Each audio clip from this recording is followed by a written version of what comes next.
So this is my modded metallic blue 2009 Nintendo DSi, and it didn't always look like this. So let's see how we got here, shall we?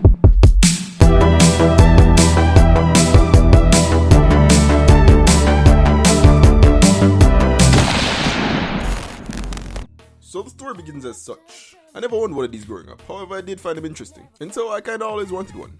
The kids at my school got them as soon as they came out, so I did feel a bit left out. I always searched for them on eBay with no intention of actually buying one. But gladly, the 12th of December 2020, I got one for free as a gift from my girlfriend, which she got from a cousin that was throwing some stuff out. And it was broken and not working, but my girlfriend knows that I love to take on a project. And to be honest, all I wanted to get was the experience of actually using this thing. Taking a look at this thing for the first time, as you can see, it's really dirty. And the battery was swollen, which in turn swelled the battery cover. And it didn't come with stylus, because as you know, these things disappear if you look away for 2 seconds. Before even cleaning this thing, I tried to get it running. I wired an old smartphone battery to the back of it just to see if it would turn on. And once I saw that it was working, I just strapped it down with some tape. That would be my temporary solution until I actually bought a battery. And even though time seems to be moving quite fast in this video, it actually took me an entire year before I bought the battery for this thing. And along with the battery, I actually bought a stylus. Now let's hope this one doesn't get lost as well.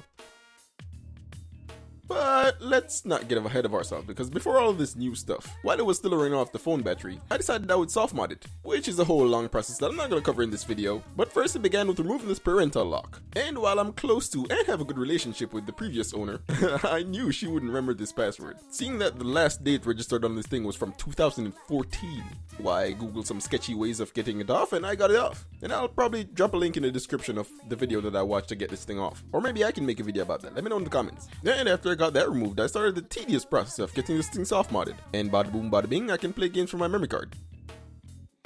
So using this current setup, I actually played a lot of games on this thing, and ended up getting into and actually beating my first Legend of Zelda game. And that would be the Legend of Zelda Phantom Hourglass. I loved the art style and it was really fun. And the puzzles actually made use of all the features of the Nintendo DSi. However, I don't remember if it ever used the camera though.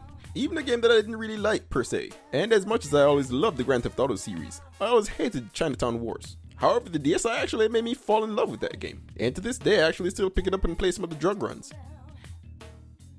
Overall, my experience with this Nintendo DSi was pretty great, because I was experiencing this thing for the first time. And I gotta say, it's pretty much a good idea that I didn't have one of these when I was growing up, because I know for a fact that I will be wasting a lot of time with this thing. It's just such a fun handheld, and not just for the gaming purposes. All the other features are pretty cool too. Take for instance the front and back cameras. While only having 0.3 megapixels, it's pretty fun comparing it to modern smartphones. Just for the heck of it, here are some comparison photos from the Nintendo DSi and my Xiaomi Redmi Note 10 Pro. And why not throw in the PSP as well? And now, of course, I know it's not fair comparing this thing to a modern smartphone. However, I do love to see how technology progressed over time. And I love that when you take pictures, you get a little slideshow at the top screen. And the entire camera interface is just so fun and goofy, and you can do a whole lot with it too.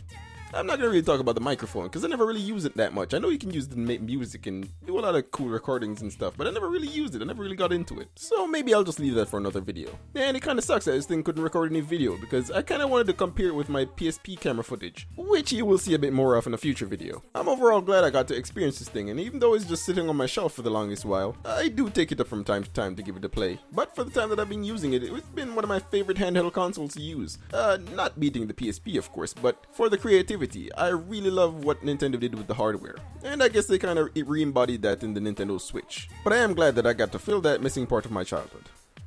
So as we come to a close, I just want to tell you guys thanks for watching, and if you want to see more content like this, feel free to comment about it below. Don't forget to like and subscribe, and I will see you guys in the next video.